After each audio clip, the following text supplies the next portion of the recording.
Lagim fam, before I start with this episode today, I'd like to quickly remind you that I have some affiliate links in the show notes.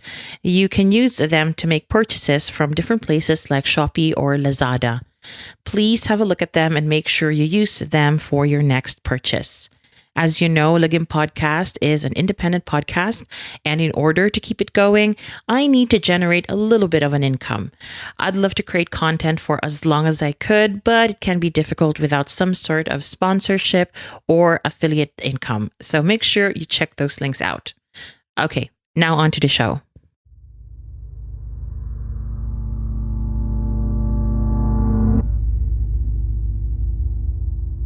Do you remember where you were on September 11th, 2001? Do you know what you were doing when that tsunami hit the western coast of Thailand in 2004? Or when Saddam Hussein was executed in 2003? Or do you remember where you were when Malaysia Airlines flight MH370 went missing in 2014? I mention these events because I know exactly where I was during these historical moments. I remember feeling the shift in consciousness after they took place and how we changed as citizens of this earth. We became a bit apprehensive about flying, the threat of terrorism, earthquakes, and even hanging out by the beach. These things can change you. When the events that led to our case today took place, I also remember where I was, and I remember obsessing over the details. I was an unemployed law graduate with too much time on my hands. And so I easily fell into many rabbit holes and realized that for things to have gone really wrong in this case, so many other smaller things needed to go very wrong as well. And for every wrong decision made, ranks were pulled and positions protected. Not all of them, but a good bunch. This is the story of the Manila hostage crisis.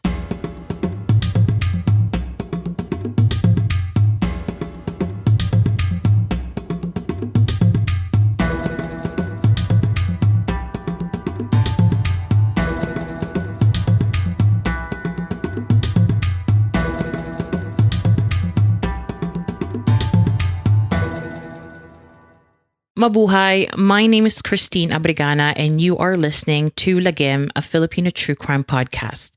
Every other Friday, I publish episodes which you can listen to on any of your preferred podcasting platforms. If you need an extra dose of Filipino True Crime, please know that I also have a Patreon where I publish bonus episodes about Filipino cases in the diaspora. I have covered cases such as the ones about Flor Contemplacion, Carolyn Crouch, or Ana Abulaban. So make sure to check the show notes for the link to my Patreon. You will have 3 tiers to choose from, and your subscription will help keep this podcast afloat. As always, please know that details in this case will be upsetting to some people. So please take care of yourself whilst listening.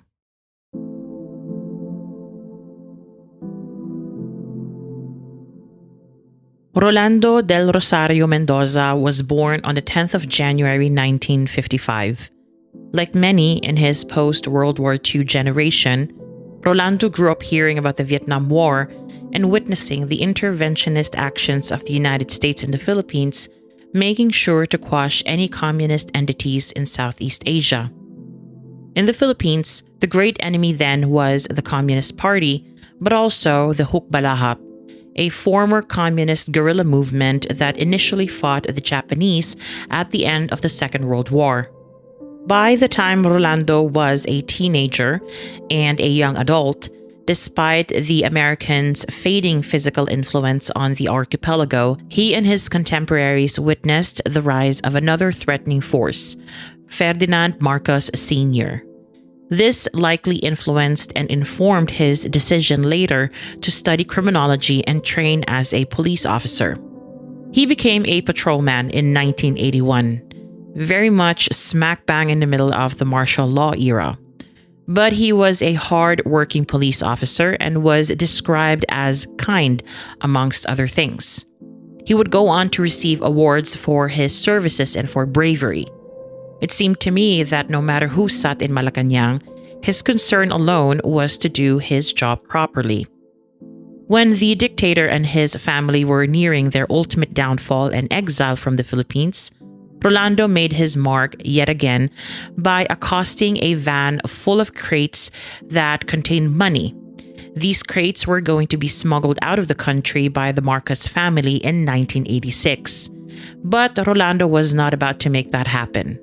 Again, he was lauded for his actions, and Rolando went on to have a good career. But then, things went downhill.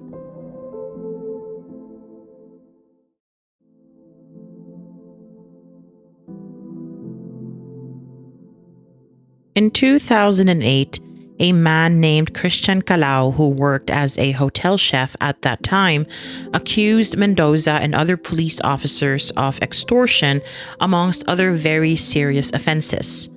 Despite Mendoza denying any involvement in what Calao deemed as a traumatic experience, the fallout of this revelation was swift for Mendoza and his fellow officers. The accusations and subsequent complaint were brought to their PNP superiors, and the case eventually made it to the office of the ombudsman. Mendoza and Garvino, one of the other officers, were not the only ones who were part of this alleged corrupt enterprise. Together with 4 others, Mendoza and Garvino were later found guilty of misconduct. Mendoza was dismissed from the police force, which voided all of his police benefits. He was also removed as chief of the Mobile Patrol Unit. The case against Mendoza was eventually vacated after Christian Calao failed to attend case proceedings. The PNP also supported the case being dropped altogether, but this did not really mean good things for Mendoza. After all, he was still fired from the PNP on charges of extortion. To his mind, Mendoza felt like he was treated unfairly and his case was never properly heard. As a result, he lost not only his job and reputation, but most importantly, his benefits. It was at this juncture that Mendoza's path led to the events of the 23rd of August, 2010.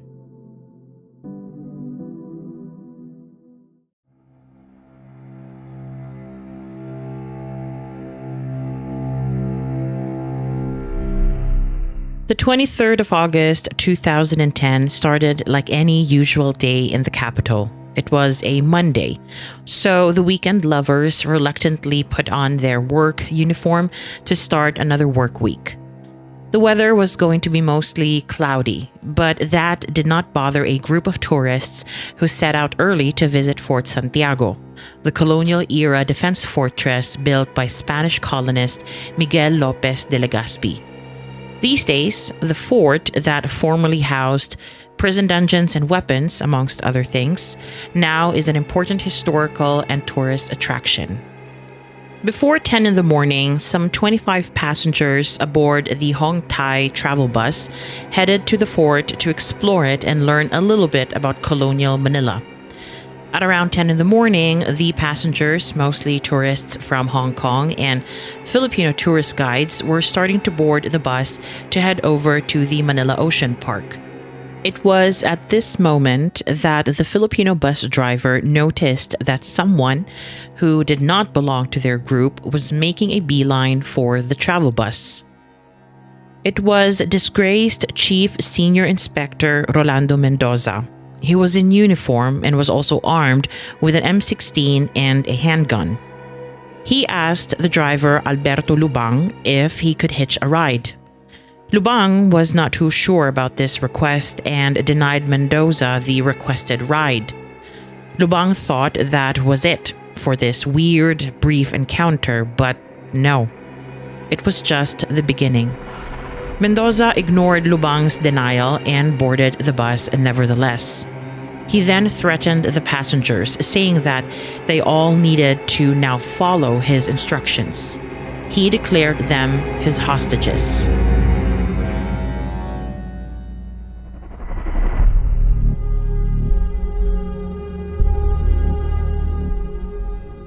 Mendoza then ordered all passengers to close the curtains by their windows, after which he ordered Lubang to start driving in the direction of the famous Rizal Park, another tourist attraction nearby. Mendoza then told Lubang to park right in the middle of the Quirino Grandstand, a sort of vast space mostly used for big events. I personally have been there circa 2000, and when it is empty, it is really empty, meaning things could be happening near the stage or in a distant corner of that area, and no one will notice until it is probably too late. And so it was in the middle of the grandstand that Mendoza continued to threaten his hostages, even handcuffing one of the Filipino tourist guides near the front bus door, and also handcuffing the driver to his steering wheel. I am not entirely sure how word got out eventually that there was a hostage situation in the middle of the Quirino Grandstand, but the police were at some point alerted and they quickly gathered near the bus. Unfortunately, with members of the PNP slowly trickling into the crime scene, the media also got wind of the crisis and started flocking to the area as well. As lunch approached, more and more Filipinos would become witness to a volatile situation as it played out live on TV. Soon enough, the hostage crisis in the Philippines made international news, and the relatives of the tourists on the bus would slowly come to understand that this was also their nightmare now. Now, in order to understand the many things that went wrong in this hostage crisis, we need to get to know a few people who were supposedly in charge of the rescue operation and also negotiations with Mendoza. First, we were introduced to Major Romeo Salvador and Colonel Orlando Yebra. They were assigned to be negotiators on behalf of the Philippine National Police, or PNP. Bear in mind that these two officers knew Mendoza, as all three of them had worked together before.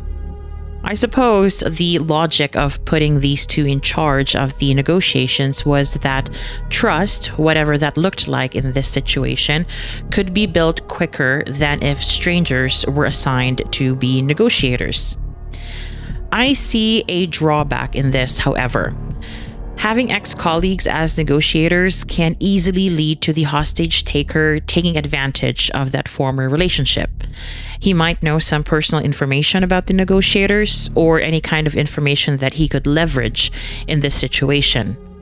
Owing to the former professional and maybe also personal relationship with the hostage taker, it is entirely possible that they will miss important clues and cues when assessing the situation. But of course, I digress.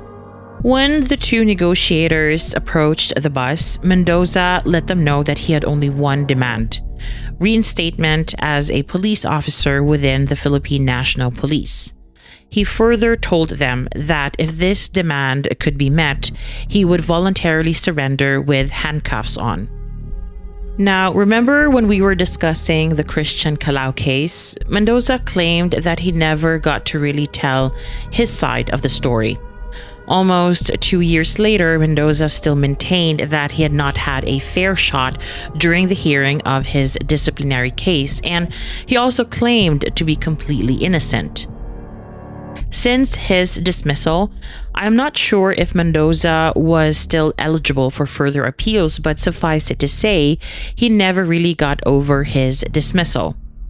Whilst many might think that this was a move to restore his reputation, I think his demand to be reinstated was more about the pension benefits. After all, no one wants to retire with no funds to pull from, with no money to show for decades of work in public service, with no means to further financially support one's family. Mendoza, had he stayed in the force, would have retired in 2011. So the reality of potentially facing poverty at his age after working for so long may have hit him even harder in 2010. Now, let us go back to what was happening at the Quirino Grandstand.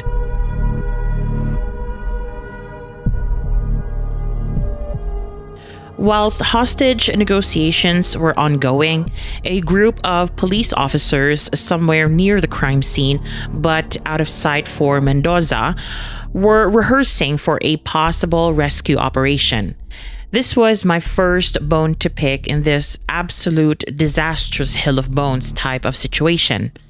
The police officers went through the trouble of going somewhere where Mendoza could not see them, but lo and behold, the PNP allowed the media to film their rescue rehearsal and allowed the footage to be aired on national and international TV.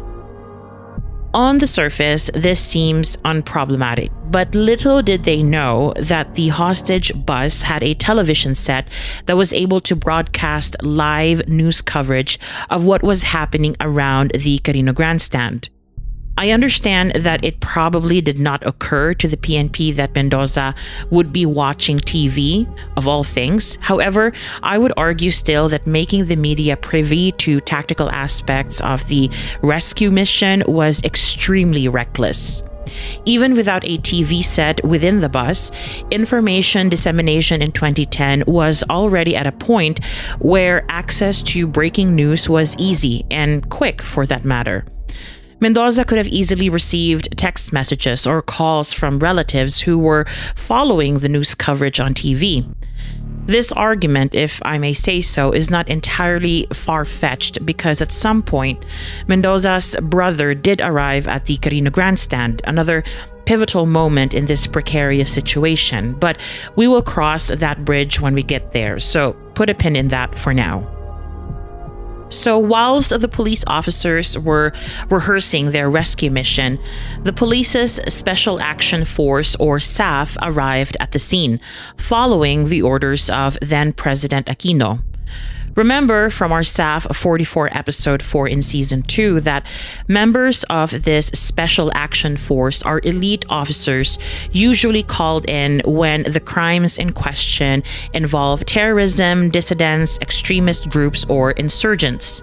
However, the SAF can also be called in by the PNP if their help is needed in conducting anti-criminality operations. The hostage crisis involving Mendoza was exactly this type of operation. The SAF officers did not waste time after arriving. They took positions and the unit's snipers were assigned strategically in places all around the grandstand in order to get a clear shot of not only the bus but specifically of Mendoza, should he step out into the open. It seemed to many that this was going to be a quick intervention and the hostages would be home soon, but they were very wrong.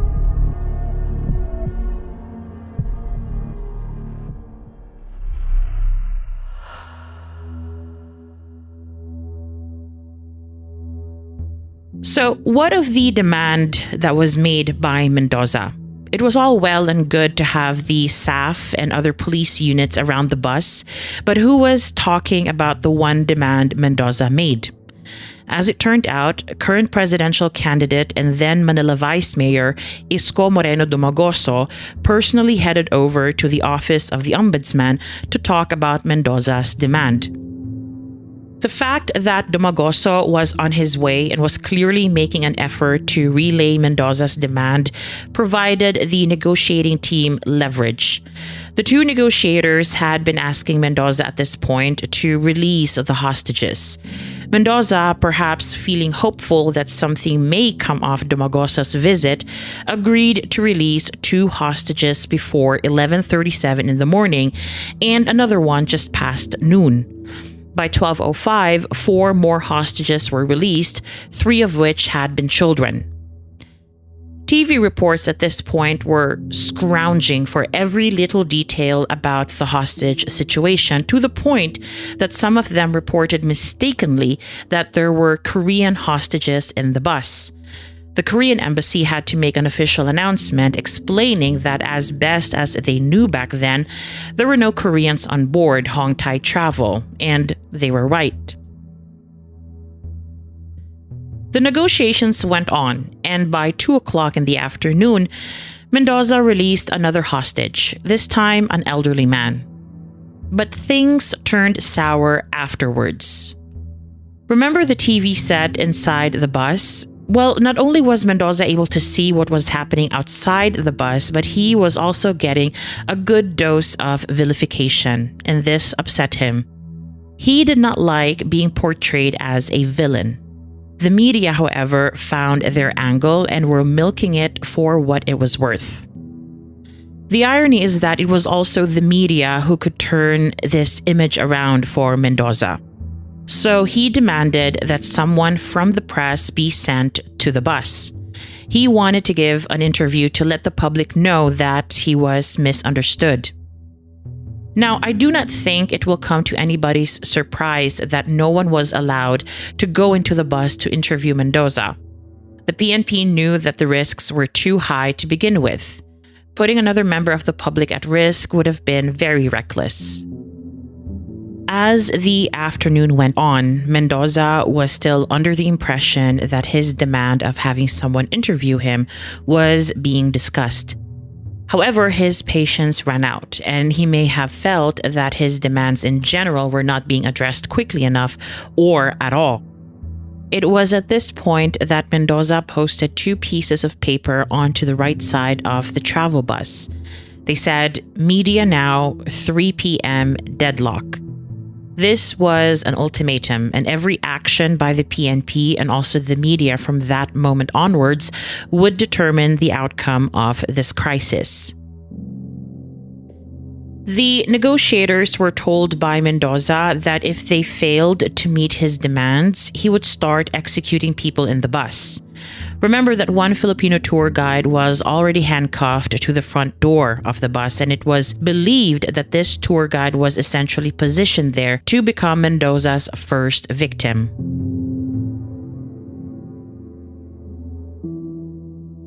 Now, between the ultimatum given by Mendoza and the flurry of activities taking place at the Quirino Grandstand in the couple of hours afterwards, breaking news hit our TVs and websites. Someone sneaked into the Quirino Grandstand and was heading for the travel bus at around 2-ish in the afternoon. It was Mendoza's brother, Gregorio Mendoza, who was also a police officer. He looked very unassuming in his shorts, or what Bisaya speakers would possibly call pruntong, and a white polo shirt. He did not look like he posed any danger, but his presence still alerted his colleagues who were negotiating with his brother Rolando. Major Salvador jogged towards Gregorio's direction. Gregorio acknowledged him and said that he was only there to help convince his brother to stop what he was doing. Major Salvador, whilst appreciating the sentiment, noticed that Gregorio was packing. He had a gun in his holster, and Major Salvador sensed that Gregorio may not appear as benign as he would like to, maybe coming onto the scene to conspire with his brother instead. Before anything could happen, Major Salvador disarmed Gregorio and did so whilst Rolando was watching from the bus. Despite the initial kerfuffle with Gregorio Mendoza, the PNP thought it would be best to utilize his presence as a mediator between them and his brother. Gregorio was asked by the PNP to plead with Rolando to extend the deadline beyond 3 p.m. It was already 3 at this point.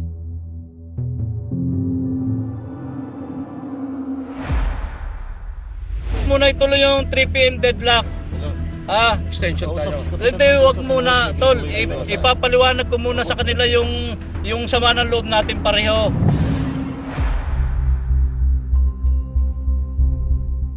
It is insane to me that the conversation between the brothers was also televised. I get that this made for some incredible and pulse-racing TV, but I am of the opinion that since these were all supposed to be tactical measures to de-escalate the situation, nothing should have been broadcasted this openly and in such a raw way. Whilst all of this was happening, food and petrol were delivered to the bus. Those who delivered the supplies reported that they saw some of the hostages peeking through the bus windows, which I guess was a good thing because this was proof of life. The bus was refueled and the waiting game continued. By 3:28 in the afternoon, Mendoza posted another message onto the bus windows, and it said, "Media now." By 4, another hostage was released. Around 40 minutes after, the police delivered another box of food for the hostages. Another 15 minutes later, and this time in the presidential palace in Malacanang, the palace's so-called trunk line, a sort of phone line, was ringing off the hook, but no one was picking up, oddly enough. If the late President Noynoy Aquino had known that the person calling was in fact Hong Kong Chief Donald Chang, I think that phone call would have been answered immediately.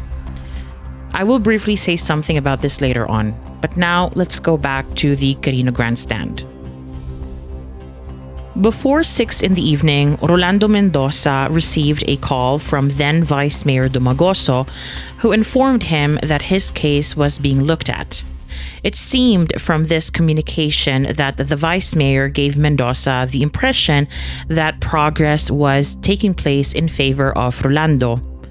I could not find what was said verbatim, but reports on this specific part of the crisis did somehow indicate that Dumagoso was making a sort of holding call to perhaps calm down Mendoza. And then 6 o'clock in the evening arrived. It is scary to think that up until this point, the scales were yet to be tipped, and most of us probably hoped for one outcome way more than the other. But we now know that 6 o'clock was a turning point in this crisis. Captain Rolando Mendoza, magandang gabi ho sa inyo. Magandang gabi po. Si Michael Rojas po ito ng RMN. Ano po ang plano ninyo? Kung pabor o hindi sa inyo, yung pong desisyon o yung demand ninyo, ano pong gagawin ninyo? Anong plano ninyo? Imposibleng hindi maging pabor sa akin ang desisyon kasi sa lahat ng papel ay sinasabi na maling-mali ang pangyayari na nangyari sa akin.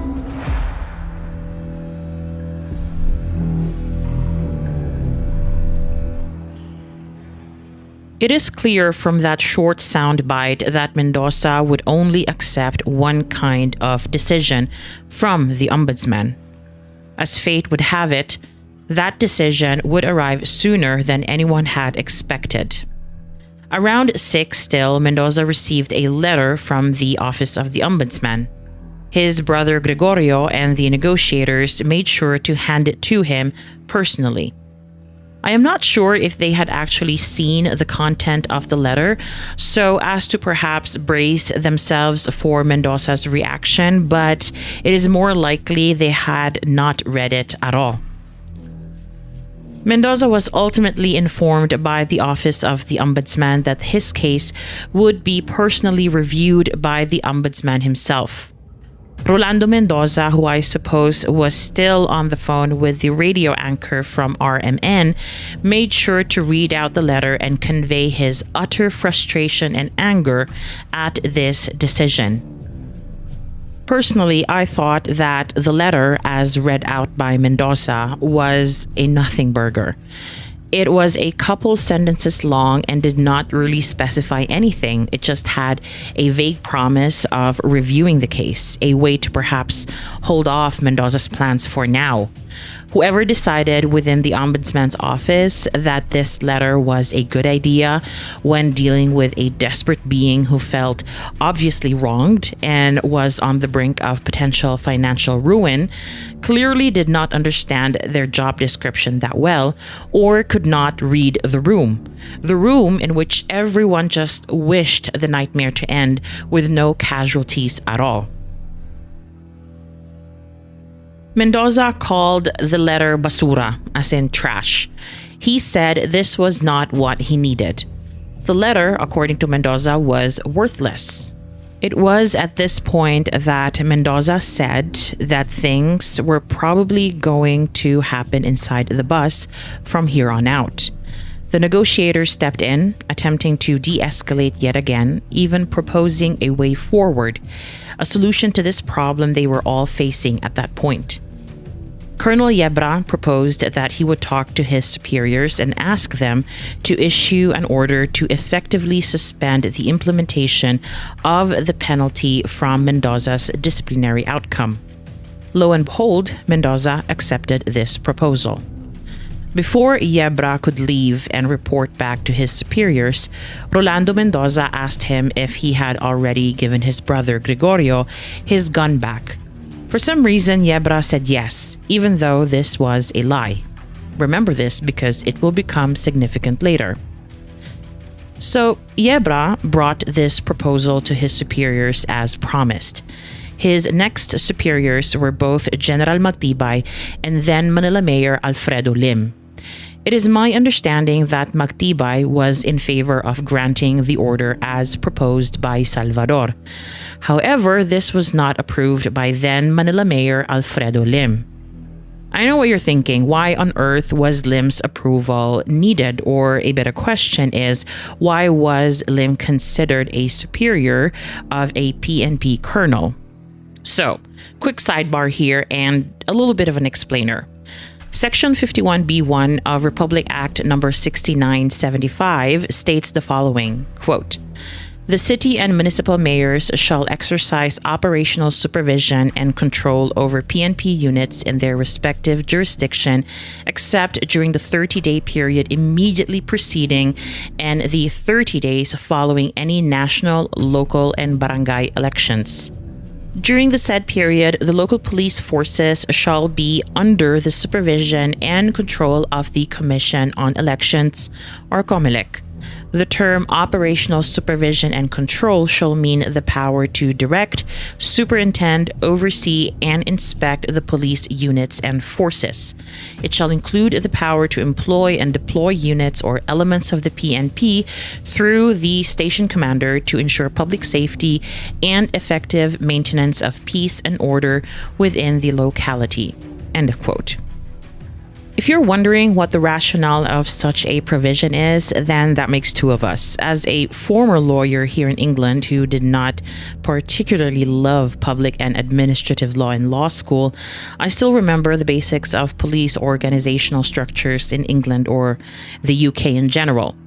As far as each police jurisdiction goes, the chief of police determines and manages all the operational and administrative aspects of the city's police department. He, she, or they answer to the Home Office, the Department of Internal Affairs, who then in turn answers to Parliament and the public. Whilst I only know the very basics of this topic, I could not find any indication that elected officials such as a mayor would have any say in the operational ins and outs of the British police, let alone in a hostage-taking crisis. And I can certainly see some negative implications of involving a non-police but elected official in a situation that he, she, or they have never really trained for. I am not saying that a police officer will always make the right calls, but a police officer dealing with a hostage situation is still better equipped than a mayor whose only access to the police hierarchy was brought about by his election win. I will come back to the issue of General Magtibay and Mayor Lim later on, but for now, let us go back yet again to the Carino Grandstand.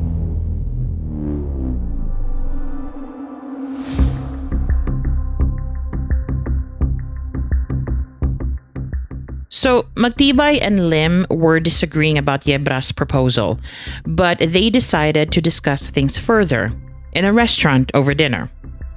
Sure, on the surface, me complaining about the optics of these two high-ranking men having dinner in a restaurant whilst there was a hostage crisis seems pedantic, but this was not just about a problem of appearances in the end. The two highest ranking men in the Manila PNP quite literally just upped and left the command post whilst there was an active hostage situation. Again, I will revisit this briefly later on. Meanwhile, the media, who was now heading into prime time, were viciously clamoring for the juiciest headlines about the hostage crisis. Everything was being looked at from all angles with a magnifying glass. Each TV network wanted to lead with something new and bombastic to get all the ratings. In hindsight, we now have a better understanding that such crass media exposure of a tense situation was not the best thing to have, especially because somewhere along the way, the reporters on site and in the studios were revealing critical information on air, details that Mendoza should not have had access to. Case in point, the position of SAF snipers all over the Carino grandstand. Furthermore, media and journalism watchdogs such as the Center for Media Freedom and Responsibility, or CMFR, pinpointed the coverage done by GMA-TV and ABS-CBN as pivotal because two narrative styles were being utilized.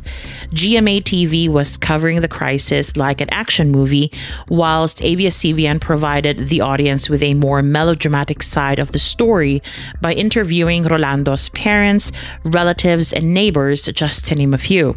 Other smaller stations were more restrained, but even TV5 could not keep a more neutral approach, especially when reporter Erwin Tulfo decided to play negotiator with Mendoza at some point. Whatever tactic was employed by the major TV networks to court the attention of Filipino viewers, there was one viewer who absorbed it all, almost all at once, with great interest. Mendoza was following the news cycle inside the bus. The TV inside the travel bus was his convenient source of everything that he needed and or wanted to know, but was not supposed to know. In a radio interview, yet again with RMN, Mendoza threatened that if the snipers did not leave their posts, he would make good his promise about killing the person he handcuffed near the bus front door. Meanwhile, at 7:15 in the evening, police officers at the makeshift command center near the hostage crime scene were attempting to arrest Rolando's brother Gregorio Mendoza for suspicion of being an accessory to the crime Rolando was committing. According to the CMFR, one police officer pleaded with the TV reporters to not cover the live arrest of Gregorio. They did not listen. Soon enough, Rolando Mendoza was able to watch his brother being handcuffed and taken away. It is hard to watch the footage of his arrest, especially in light of what we already know about this case, but also for one other reason. Days and weeks after the hostage crisis, fingers were pointed at Mayor Alfredo Lim for apparently ordering the extrajudicial killing of Gregorio Mendoza. It is not clear why he would order this, but perhaps Lim felt he was really conspiring with his brother, or maybe Lim was not too amused that Gregorio was not proving helpful enough in the operation.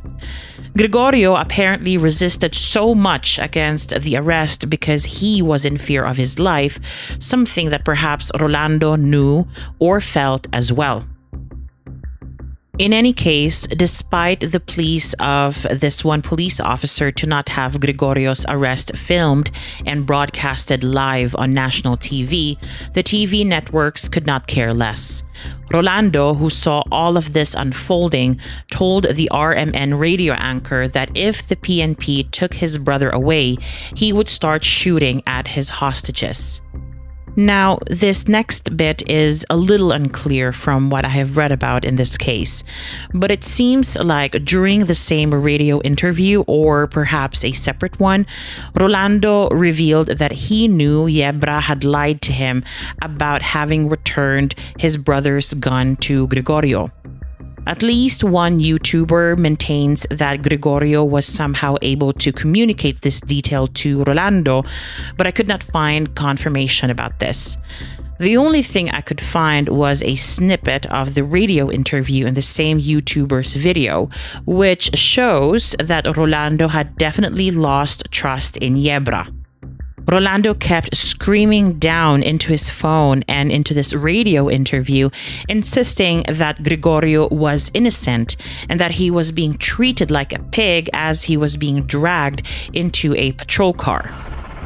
After expressing his obvious rage over his brother's arrest and everything else in this situation, the communication between Rolando and anyone outside the bus had broken down, and no one had heard from Rolando ever again.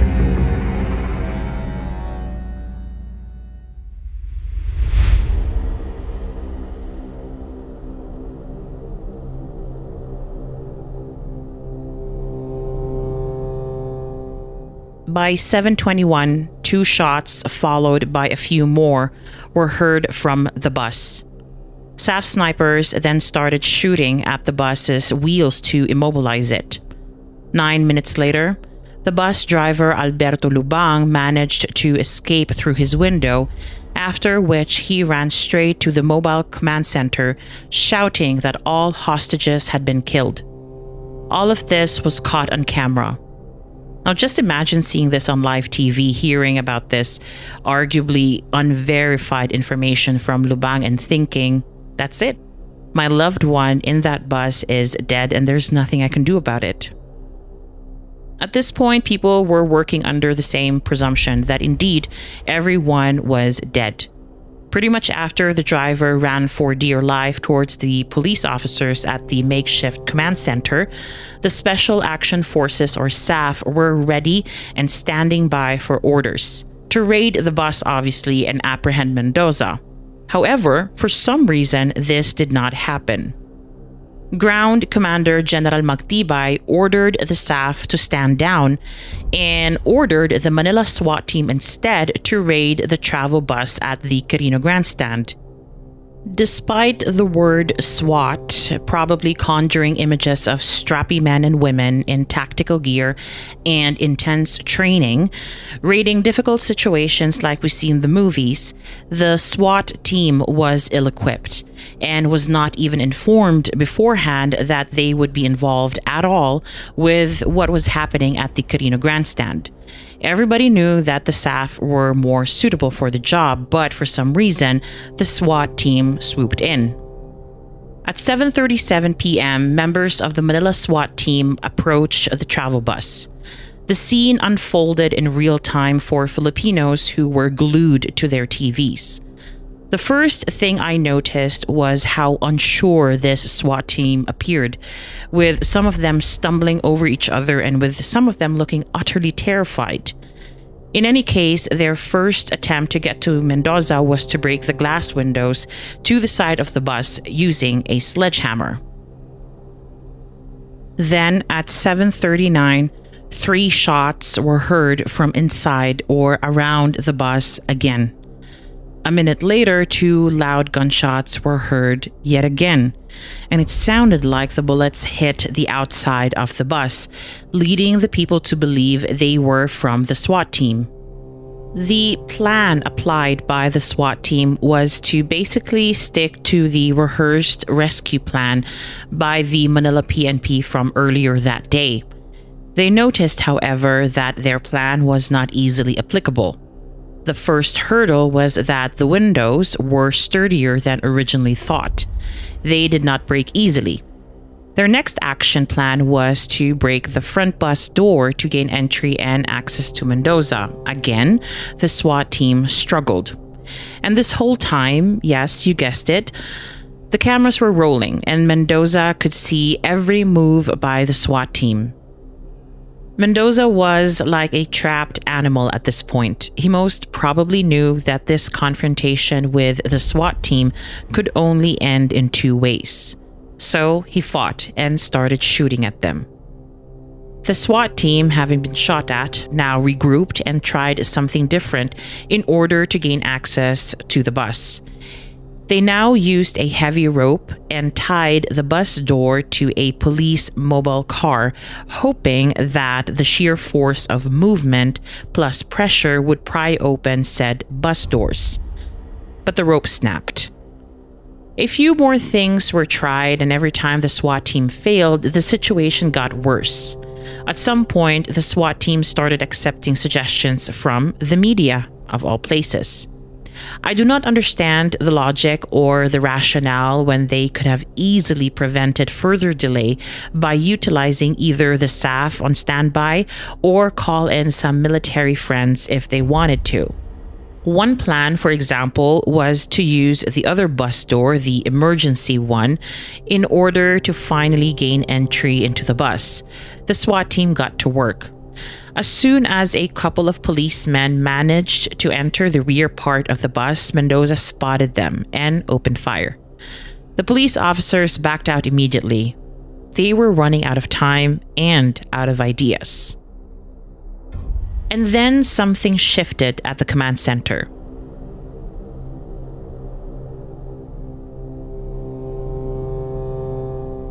A new ground commander took over, and he finally ordered the SAF team to take over the operation. The SAF troopers were quick to offer a detailed plan in order to finally address the crisis at hand.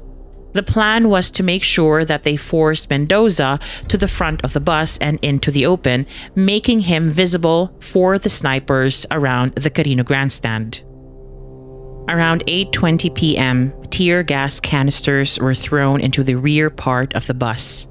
Mendoza tried to possibly hold on to his control over the bus for as long as his breathing allowed him to. But soon enough, he retreated to the front part of the bus. Slowly, he came into the view of the snipers who were scattered all over the area. At around 8:40, shots rang, and the shooting presumably came from the SAF snipers positioned all over the grandstand. And then it finally happened. It took one single bullet to stop the madness that was the Manila hostage crisis. Mendoza's lifeless body was seen hanging out of the front door of the bus after he was killed.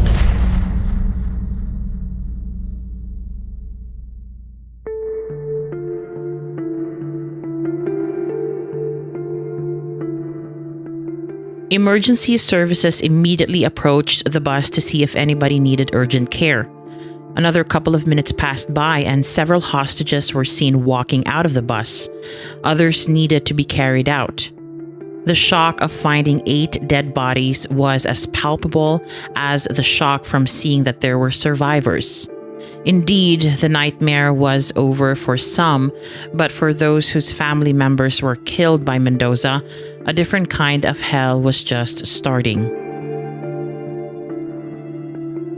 By 10 that same evening, the Hong Kong Security Bureau issued a black alert warning for the Philippines, advising its citizens to avoid traveling to the country.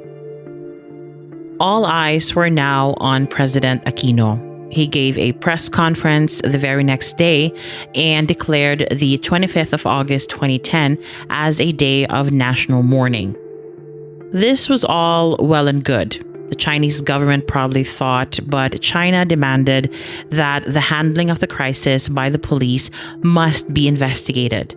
The handling that was called by Hong Kong Chief Executive Donald Chang as disappointing.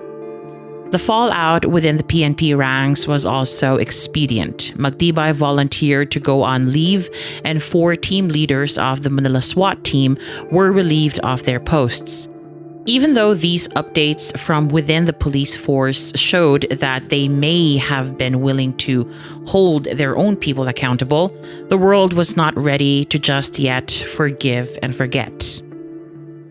The Manila hostage crisis slowly but surely became a cautionary tale of how not to handle a hostage crisis.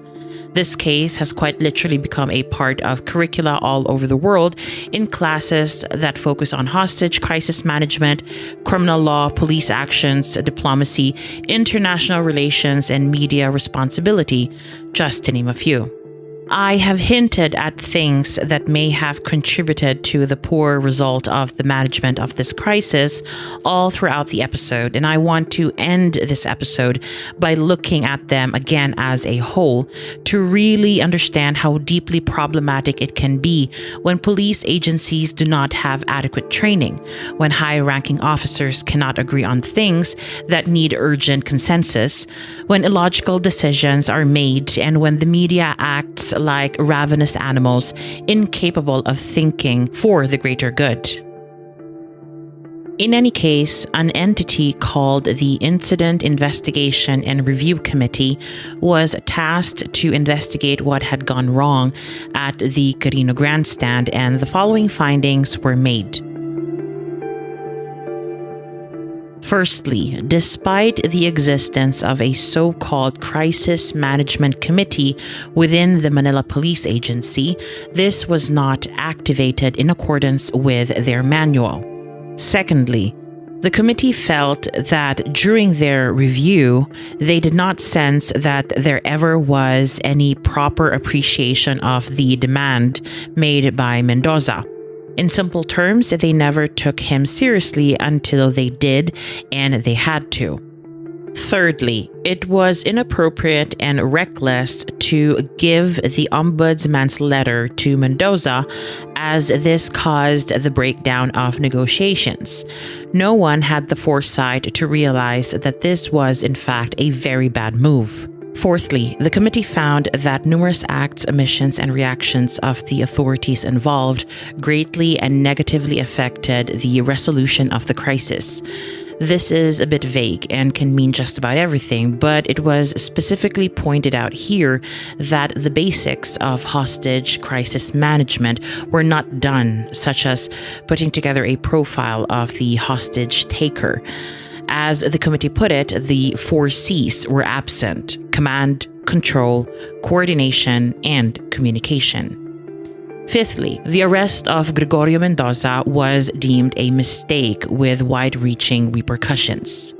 Sixthly, the departure of Mayor Lim and General Magtibay from the advance command post was seen as a critical incident that ultimately led to the poor handling of the hostage crisis and the subsequent deaths of the hostages. Seventhly, the assault on the bus was found to be inefficient and disorganized. As I hinted earlier, anyone who had seen the videos of the SWAT team struggling to gain access to the bus in the most bizarre ways could see that they had no clue at all. The last point made by the IIRC was that even after the hostage crisis was over, there was no organized post-assault plan, meaning there was no review of how the crisis unfolded, no determination of lessons learned, and no holding to account the people in command who failed to make the right judgment calls. As for the media, 2 recommendations were specifically made. Firstly, it was recommended that the KBP or Kapisanan ng mga Broadcaster ng Pilipinas, or in English, the Association of Broadcasters of the Philippines, should be investigating and imposing sanctions on personalities such as Erwin Tulfo, who allowed the radio interview with Mendoza to take place. I am not sure if Tulfo was involved in that interview I mentioned earlier, but it seems to me that Tulfo was involved with some interview that also got hold of Mendoza, who grew more agitated as this interview progressed. Also, both ABS-CBN and GMA7 were deemed to have violated their own code of ethics in the coverage of the Manila hostage crisis. Having said all that, please remember that the IIRC also recommended that administrative and criminal charges be laid against people like Alfredo Lim, Isko Moreno Dumagoso, Ombudsman Gutierrez, Rodolfo Magtibay, and Orlando Yebra. I am not sure if those charges were ever laid, and if they were laid, I am not sure how severe the punishments were for these people.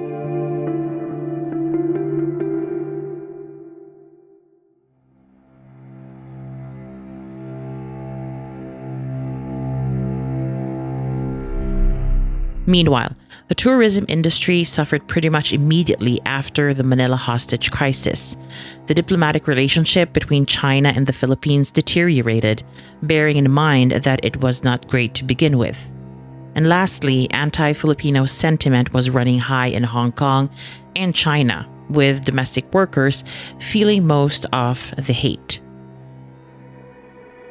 In the end, this story might be different compared to the others I have covered in this podcast, but the common thread running through most of these horrific crimes is the sheer incompetence and systematic corruption within the PNP. What adds insult to injury is that 99% of the high-ranking officials who do make bad judgment calls and are deemed to be the cause of failings within the police agencies never really get into trouble with the law. So they remain out and about, free to do whatever they want, and stay on duty until they retire.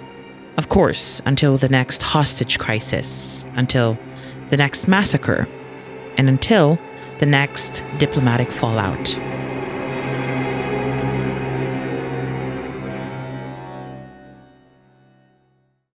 Lagim fam, thank you again for listening to this week's episode.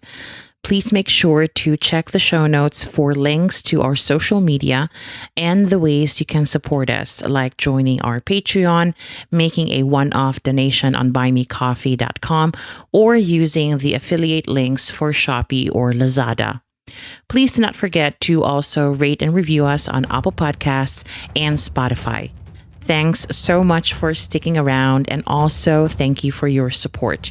Until next time, maraming salamat at mabuhay.